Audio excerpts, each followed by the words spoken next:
Salam jumpa pemirsa, bagaimana kabar Anda hari ini? Saya Astiadika, selama 24 menit ke depan akan kembali menemani Anda menyaksikan program Daai Mata Hati, menghadirkan beragam liputan tentang nilai-nilai kehidupan, mengajak pemirsa untuk memaknai kehidupan dan melihat sekitar kita dengan mata hati. Berikut kisah-kisah menarik yang akan kami sajikan untuk hari ini.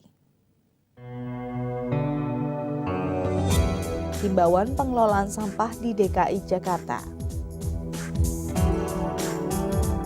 Asiknya membuat permen di Papa Bubble. Permasalahan sampah memang tak bisa lepas dari kehidupan masyarakat.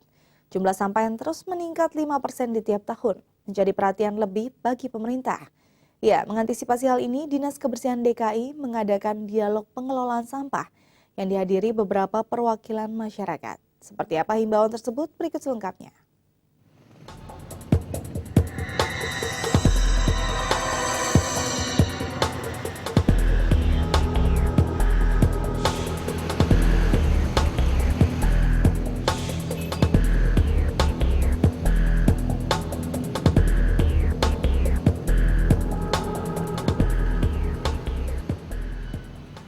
Kehidupan masyarakat di kota besar, khususnya DKI Jakarta, tak bisa lepas dari permasalahan sampah. Dengan jumlah penduduk mencapai 10 juta jiwa, sampah merupakan permasalahan pelik yang patut mendapat perhatian lebih. Data mencatat, semakin kompleks alur kehidupan manusia, volume sampah yang dihasilkan pun semakin besar. Jumlah sampah yang dihasilkan warga DKI Jakarta saja diperkirakan mencapai 6.000 ton per hari. Tiap tahunnya, pemerintah harus mengeluarkan dana sebesar 600 miliar untuk mengolah sampah yang volumenya terus meningkat. Kami melihat dari Kementerian Dalam Negeri, seperti DKI khusus untuk permukiman yang jelas banyak sekali sampah adalah sampah organik. Sementara yang dihasilkan oleh industri adalah sampah-sampah anorganik, dan itu yang justru menjadi satu masalah besar karena dari hari ke hari tingkat produktivitas yang semakin tinggi. Pola konsumsi atau pola kehidupan manusia, dan itu Kesadaran masyarakat untuk memilah dan mengolah sampah juga masih rendah. Untuk mengantisipasi masalah ini, Dinas Kebersihan DKI mengadakan dialog pengolahan sampah. sangat memungkinkan jumlah sampah yang ada juga dengan Lapisan masyarakat pun diajak untuk melakukan pemanfaatan sampah, khususnya sampah organik, melalui teknik biopori dan komposter. dan di dalam undang-undang Seluruh lapisan masyarakat bisa mengelola sampah ya. Jadi kalau rumah tangga itu kalau kami sarankan sekarang misalnya, kalau rumah tangga itu masing-masing membuat lubang biopori, kemudian ada komposternya. Jadi semua sampah organiknya yang basah dia masukkan ke biopori, kemudian sampah organiknya yang sisa daun dia masukkan ke komposter, selanjutnya tinggal sampah anorganik. Kalau sampah anorganik kita kan nggak perlu mengangkut setiap hari, mungkin itu akan sangat signifikan untuk mengurangi biaya pengangkutan yang harus dikeluarkan oleh pemerintah. Sosialisasikan hal ini, jadi kita kasih tahu kita dari mana. Khusus untuk mengolah sampah anorganik, langkah yang dilakukan Yayasan Buddha Seci menjadi model, sekaligus inspirasi dalam dialog tersebut. Sosialisasi door to door, minggu depan kita. Kalau di rusun yang dikelola oleh Yayasan Seci tentunya pemilahan sampah yang anorganik.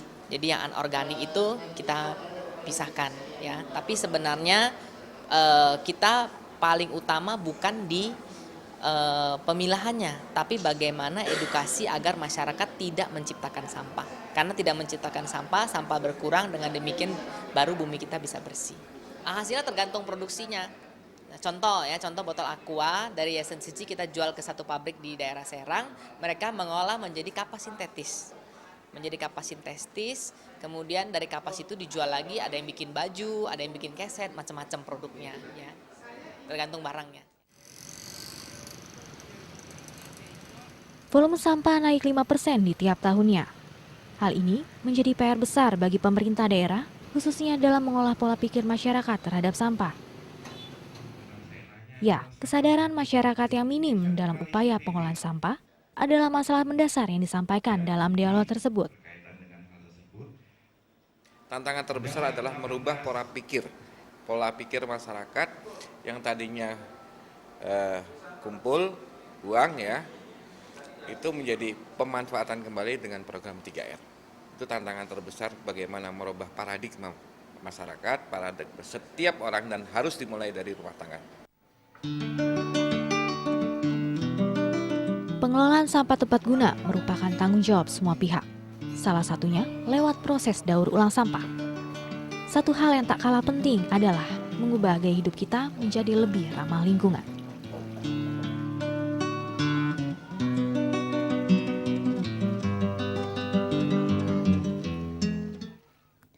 Pemirsa, berawal dari sebuah forum di internet, para penggemar model kertas membentuk komunitas Paper Replika Indonesia yang disingkat PERI. Komunitas ini membuat aneka kerajinan tangan dari kertas berbentuk karakter lucu, unik, dan menarik.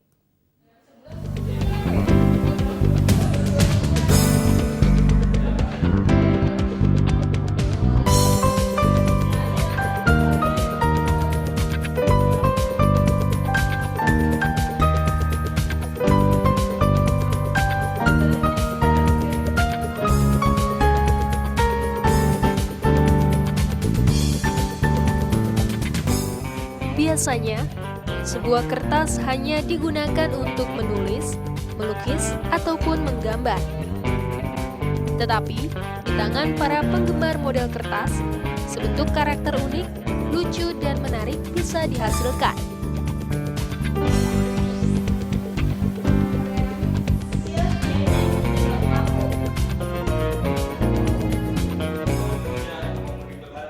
Komunitas Paper Replika Indonesia yang disingkat dengan PERI adalah sebuah komunitas yang berawal dari sebuah forum internet. Anggota komunitas ini mempunyai hobi yang sama, yaitu membuat aneka kerajinan tangan dari kertas. Komunitas PERI dibentuk agar kerajinan tangan dari kertas bisa lebih dikenal dan berkembang di Indonesia maupun mancanegara. Sejarahnya awalnya dari sekitar tahun 90-an itu udah ada beberapa orang yang punya hobi, mereka merakit, mereka terus bikin desainnya, kemudian mereka sering ngumpul, tukar-tukar ide, terus akhirnya banyak yang berminat, akhirnya mereka bikin satu komunitas yang namanya PERI. PERI itu sendiri resminya sekitar tahun 2009 itu baru resmi ada nama PERI. Kemudian berkembang lagi karena memang awalnya dari dunia maya di forum Kaskus, kemudian berkembang lagi ke Facebook, berkembang lagi ke akhirnya sampai punya web sendiri www.perikertas.com. Tak ada batasan umur untuk anggota komunitas ini. Banyak hal positif yang bisa dikerjakan ketika berkumpul bersama, seperti bertukar ide untuk mengkreasikan kerajinan tangan dari kertas. Berbeda dengan origami, komunitas PERI lebih fokus pada seni menggunting, melipat, dan mengelem. Kegiatan kita pasti bikin paper craft atau tapi sebenarnya nggak sebatas itu aja sih. Ada juga workshop, kita ngadain workshop ke sekolah atau ke kampus atau pas ada pameran. Kemudian ada juga gathering, sekedar kumpul-kumpul atau pamer-pamer model apa yang baru jadi atau sharing tips and trick gimana bikin yang model yang rumit, model yang simple kayak gimana, atau ada yang besar, ada yang kecil. Kemudian ada teknik-teknik penambahan teknik yang bisa ditambahin lampu atau apa gitu, dimodif seperti itu. Bahan-bahan yang digunakan untuk menghasilkan kerajinan kertas ini tidaklah sulit. Cukup menyediakan kertas, lem, penggaris besi, pinset, cutter pen atau gunting, dan alas potong.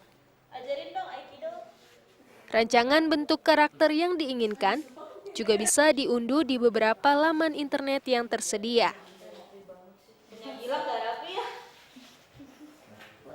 Kalau bahan utamanya pasti kertas ya. Kertas itu ada bermacam-macam jenis, mulai dari kertas yang biasa kita pakai buat ngeprint HVS 80 gram, 70 gram, itu kita bisa bikin buat papercraft. Sampai kertas yang paling mahal yang harga satu lembarnya bisa 100.000, 200.000, itu juga ada gitu. Jadi untuk kertas tidak tergantung mesti pakai kertas ini, mesti pakai kertas itu, enggak. Tapi memang ada jenis kertas yang akan lebih baik kalau model ini pakai kertas AA yang mana gitu. Tapi kalau kertasnya sendiri terserah kertas apa aja bisa, bahkan kertas yang bekas print recycle paper pun bisa kalau emang niat bikin. Yang pasti bahan utamanya cuma kertas kok. Kalau desain, karena forum peri kertas itu banyak desainer lokal, jadi kita ada yang download dari desainer lokal teman-teman kita yang memang mendesain, ada juga yang memang dari luar yang patternnya diberikan secara gratis di internet, atau ada juga model-model premium yang memang dijual dari desainernya, memang menjual model-model premium dengan harga-harga tertentu. Kita bisa pesan di misalnya dari Amazon.com atau apa gitu. Itu memang ada yang premium, ada yang gratis. Tapi kebanyakan sih kita yang baru-baru belajar atau nyari yang memang murah gitu. Ada yang murah bagus, gratis, kenapa enggak gitu. Kerajinan tangan dari kertas bisa dibuat dalam berbagai ukuran, mulai dari bentuk yang kecil hingga besar. Salah satu contohnya seperti yang dibuat oleh Wina, yang sudah 3 tahun menggeluti hobi ini. Ia lebih sering membuat karya yang berukuran mungil. Awalnya itu kan pertama pernah ngeliat orang bikin kecil gitu, terus jadi penasaran, oh gimana bikinnya tuh, bisa nggak, pengen tahu. Pertama, bisa nggak, mampu nggak bisa bikin sekecil itu, ternyata mampu. Terus makin lama makin suka itu, karena ternyata yang kecil-kecil itu kan lebih gampang juga disimpannya. Kalau gede-gede kan makan tempat, kalau kecil, kotak kecil aja udah bisa disimpan, dan juga bentuknya jadi kayak lebih lucu gitu lah. Tergantung, kalau misalnya bentuknya sederhana itu paling 10 menit 15 menit selesai. Kalau misalnya yang rumit-rumit itu malah jadi lebih lama dibandingkan bikin yang ukuran normal, karena bentuknya lebih kecil, jadi harus lebih hati-hati bikinnya. Anggota komunitas Peri juga ada yang masih duduk di bangku sekolah dasar, seperti Andre dan Gilang. Kakak beradik ini sudah berhasil membuat kerajinan tangan dari kertas yang berukuran besar.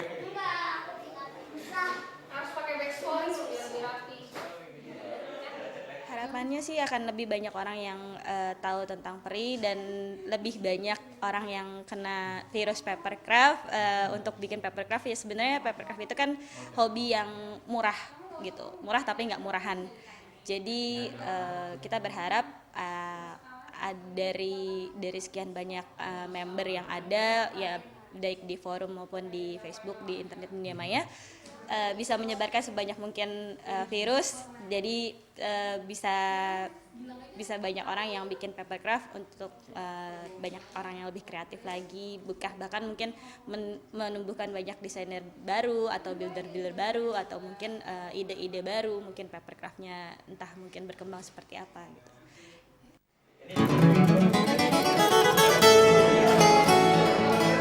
Seperti kata pepatah, sambil menyelam minum air, komunitas Peri menekuni hobi sekaligus mengembangkan kerajinan kertas di Indonesia. Dan dengan kreativitas mereka, bahan-bahan sederhana yang mudah ditemui bisa disulap menjadi karya-karya yang menarik.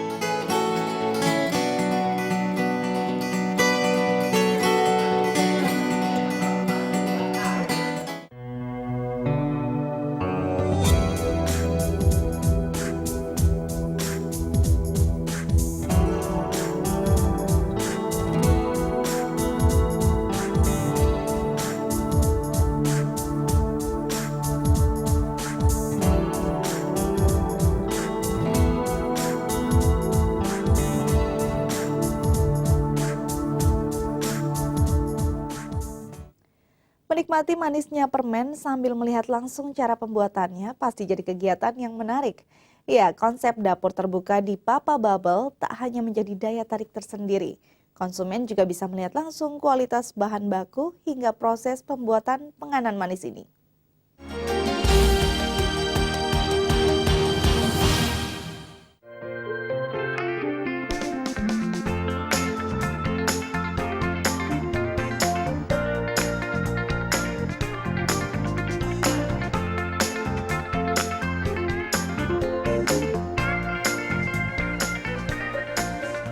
Siapa yang tak kenal dengan permen? Penganan manis dengan beragam warna dan bentuk yang cantik dan unik. Tak heran jika penggemarnya pun datang dari berbagai kalangan. Bagi pecinta permen, kini Anda bisa merasakan pengalaman baru menikmati manisnya permen sambil menyaksikan langsung cara pembuatannya.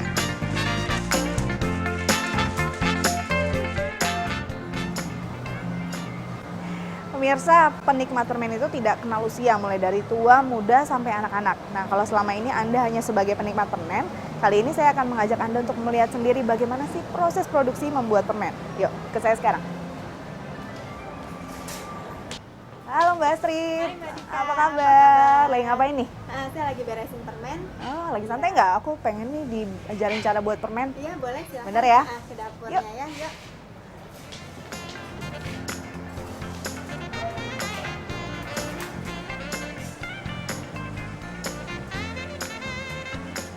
Papa Bubble Indonesia. Toko khusus permen yang terletak di Grand Indonesia ini memang sedikit berbeda.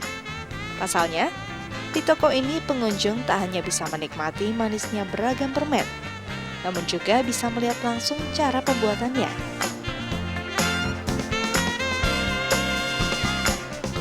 Jadi waktu dulu saya di baking, tapi karena bakery udah banyak sekali di Indonesia, saya melihat sesuatu, mencari ide sesuatu yang berbeda gitu. Tetap pembuatan melalui tangan dan juga kreasi sendiri. Lalu saya ketemu ini Papa Bubble yang asalnya dari Barcelona. Jadi saya bawa masuk ke Indonesia dengan konsep yang unik, yang berbeda. Jadi kita emang kitchen kita, dapur kita terbuka untuk umum. Jadi orang-orang boleh melihat cara pembuatannya. Mereka juga bisa melihat bahan-bahan yang dimasukin, bahwa kita juga nggak pakai bahan pengawet. Semua bahan juga aman untuk dikonsumsi. Dan mereka jadi bisa belajar. Jadi itu bukan hanya form of entertainment, tapi juga education juga. Untuk membuat permen, bahan utama yang harus Anda siapkan adalah gula. Pertama, gula dicampur dengan air, lalu dimasak di atas api dengan ukuran sedang.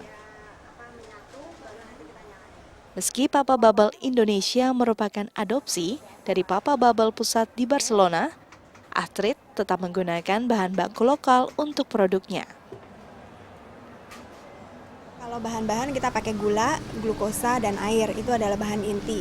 Lalu kita pakai sirup untuk perasanya, lalu kita pakai warna yang aman untuk makanan. Jadi kita juga diberikan kebebasan dari franchise kita di Barcelona bahwa kita lokal, kita boleh masukin rasa-rasa yang khas untuk lokal juga. Jadi dulu kita pernah masukin kacang hijau, pernah masukin rasa duren, rasa kacang merah gitu. Jadi sesuatu yang mungkin nempel, kena sama orang-orang di Indonesia ini. Gitu. Nah, setelah dimasukin ini gula sama airnya, kira-kira nunggu waktu berapa lama? Tergantung kuantitas gulanya juga. Kalau sekarang sedikit, Oh gitu. sampai nanti Setelah air gula mendidih dengan suhu 160 derajat, kemudian dimasukkan glukosa dan perasa.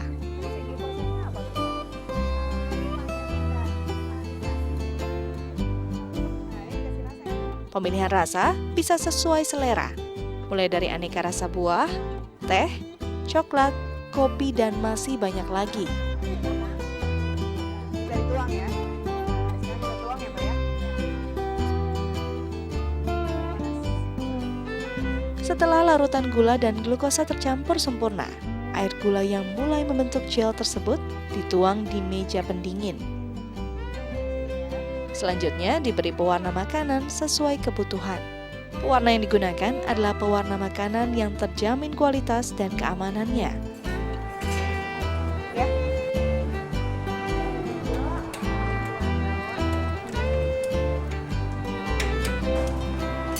Setelah mendapat warna yang diinginkan, kita pun siap berkreasi.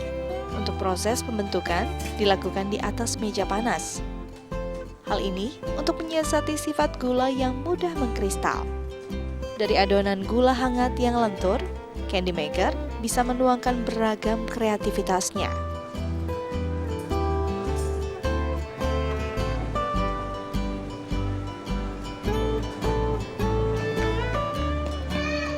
Untuk di Papa Bubble Indonesia sendiri, produk khas yang menjadi unggulan adalah custom candy, yakni susunan huruf atau kata di dalam sebuah permen.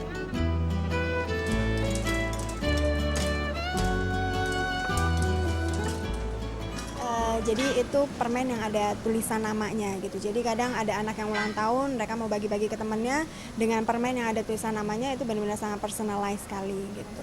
Kita sih planning untuk expand di Indonesia, dan saya sih mengharapkan kalau banyak orang di Indonesia juga boleh melihat cara pembuatan ini gitu, karena ini adalah sebenarnya sesuatu yang tradisional yang sudah ada dari beratus-ratus tahun yang lalu, tapi kita sekarang tampilkan ke orang-orang untuk melihat gitu. Dan dengan kita membuka dapur ini, orang-orang juga boleh melihat kita melakukannya semuanya dari awal sampai akhir gitu.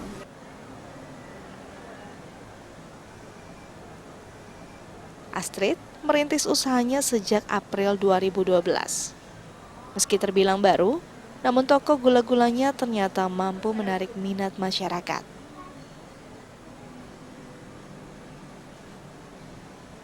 Ya, konsep dapur terbuka yang ditawarkan menjadi daya tarik tersendiri bagi pembeli.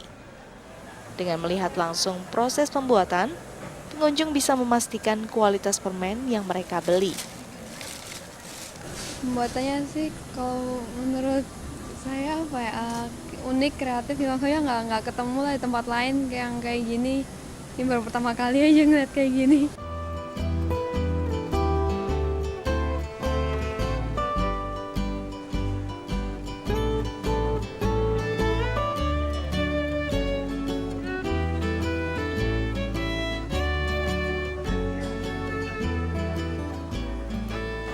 Nah pemirsa, tadi kita udah ngikutin cara pembuatan permen dari mulai bahan baku sampai jadi bahan yang bisa dibentuk.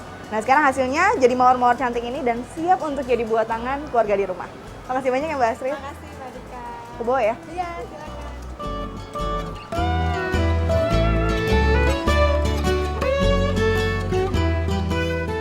Kreativitas ternyata tak mengenal medium.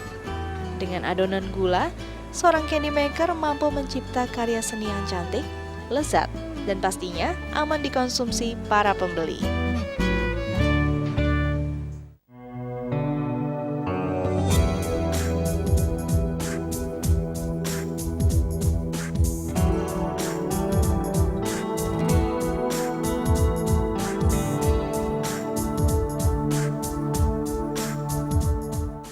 Pemirsa, demikian kabar kami untuk Anda. Jangan lupa untuk selalu menyaksikan program Daai Mata Hati dari Senin sampai Jumat di waktu yang sama dan temukan kisah-kisah menarik lainnya. Jika Anda mempunyai kritik atau saran, silakan email di alamat berikut ini. Sekian perjumpaan kita, lihat sekitar kita dengan mata hati. Sampai jumpa.